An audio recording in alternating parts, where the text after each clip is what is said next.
എന്നും ചപ്പാത്തി പരത്തി മടുത്തവരാണെങ്കിൽ എന്തായാലും ഈ റെസിപ്പി ഒന്ന് ട്രൈ ചെയ്ത് നോക്കണം കേട്ടോ. വെറും 2 മിനിറ്റിൽ നമുക്ക് ഉണ്ടാക്കാൻ പറ്റുന്ന ചപ്പാത്തിനെക്കാട്ടൊക്കെ നല്ല ടേസ്റ്റി ആയിട്ടുള്ള ഒരു ഡിഷാണിത്. അപ്പോൾ നമുക്കിത് എങ്ങനെയാണ് ഉണ്ടാക്കാൻ നോക്കാം. ആദ്യം തന്നെ ഞാനിവിടെ ഒരു മിക്സിയുടെ ജാർ എടുത്തിട്ടുണ്ട് കേട്ടോ. എന്നിട്ട് അതിലേക്ക് 1 കപ്പ് മൈദപ്പൊടിയാണ് ഞാനിപ്പോൾ ഇട്ട് കൊടുക്കുന്നത്. ഇത് മൈദ വെച്ചിട്ടോ അല്ലെങ്കിൽ നമുക്ക് ഗോതമ്പ് പൊടി വെച്ചിട്ടോ ഇതേപോലെ തന്നെ ചെയ്യാം കേട്ടോ. അപ്പോൾ ഈ 1 കപ്പ് മൈദയിലേക്ക് ഞാനിപ്പോൾ ഇവിടെ ആവശ്യത്തിനുണ്ട് ഉപ്പും കൂടെ ഒന്ന് ചേർത്ത് കൊടുക്കുന്നുണ്ട്. ഇനി നമുക്കിതിലേക്ക് വെള്ളം ചേർക്കണം. അപ്പോൾ 1 കപ്പ് മൈദക്ക് ഞാൻ 3/4 കപ്പ് വെള്ളമാണ് കേട്ടോ ചേർക്കുന്നത്. നമ്മൾ ഏത് ഗ്ലാസ്സിലാണോ ഈ മൈദ എടുക്കുന്നത് അതിന് തന്നെ ഒരു 3/4 ഗ്ലാസ് അല്ലെങ്കിൽ 3/4 പാത്രം വെള്ളം കൂടെ എടുത്താൽ മതി. എന്നിട്ട് നമുക്കിതിനെ മിക്സിയിൽ നന്നായിട്ടൊന്ന് അടിച്ചിട്ടെടുക്കാം. അപ്പോൾ നമുക്കിത് ഇതുപോലെ കിട്ടും. അപ്പോൾ കട്ടയൊന്നും ഇല്ലാതെ വേണം നമ്മൾ അടിച്ചെടുക്കാൻ കേട്ടോ. അതിനാണ് നമ്മൾ മിക്സിയിൽ അടിക്കുന്നത്. ഇനി നമുക്കിതിലേക്കൊരു 2 കോഴിമുട്ട കൂടെ പൊട്ടിച്ചിട്ട് ഒഴിക്കാം.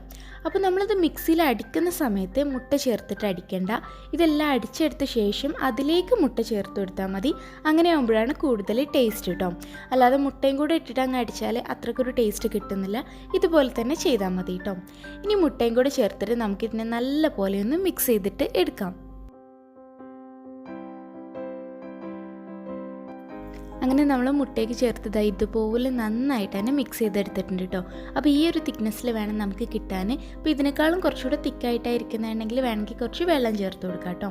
ഉപ്പൊക്കെ നോക്കാം ഈ സമയത്ത്. അപ്പോൾ നമ്മുടെ ബാറ്റർ ഇവിടെ റെഡി ആയിട്ടുണ്ട്. ഇനി നമുക്കിതിനെ ചുട്ടെടുക്കാം. ഇപ്പോൾ ഞാനിവിടെ ഒരു ഫ്രൈങ് പാൻ വെച്ചിട്ടുണ്ട്. അത് നന്നായിട്ട് ചൂടായി വരുന്ന സമയത്ത് നമുക്കിതിലേക്ക് ബാറ്റർ കുറച്ച് ഒഴിച്ചു കൊടുക്കാം. അപ്പോൾ ഈ ബാറ്റർ ഒഴിക്കുന്നതിന് മുമ്പ് ഞാനിതിൽ നെയ്യോ എണ്ണയോ ഒന്നും ആക്കിയിട്ടില്ല കേട്ടോ.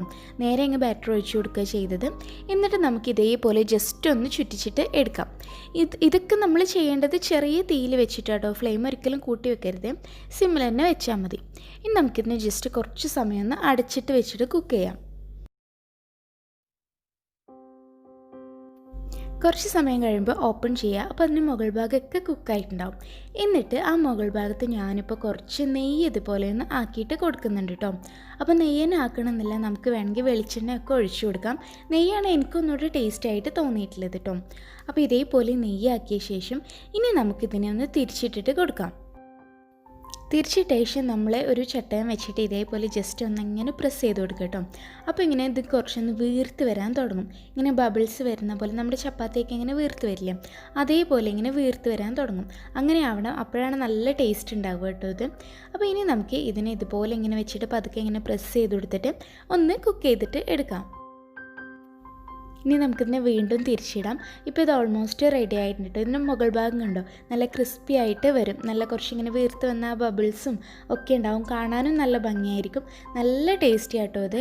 അപ്പോൾ നമുക്ക് പെട്ടെന്ന് മടിയുള്ള ടൈമിലൊക്കെ ഉണ്ടാക്കാൻ പറ്റിയൊരു സാധനമാണിത്.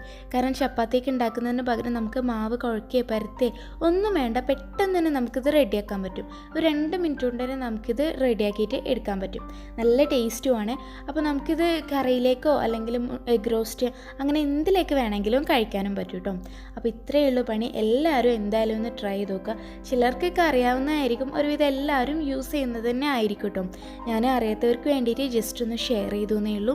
അപ്പോൾ വീഡിയോ നിങ്ങൾക്ക് ഇഷ്ടമായിട്ടുണ്ടെങ്കിൽ എന്തായാലും ലൈക്ക് ചെയ്യാനും ഷെയർ ചെയ്യാനും മറക്കരുത്. നിങ്ങളുടെ ഫീഡ്ബാക്സൊക്കെ കമൻസ് വഴി അറിയിക്കുകയും ചെയ്യണം കേട്ടോ. അപ്പോൾ ഇൻഷാ അല്ലാഹ് നാളെ മറ്റൊരു നല്ല വീഡിയോയുമായിട്ട് നമുക്ക് വീണ്ടും കാണാം.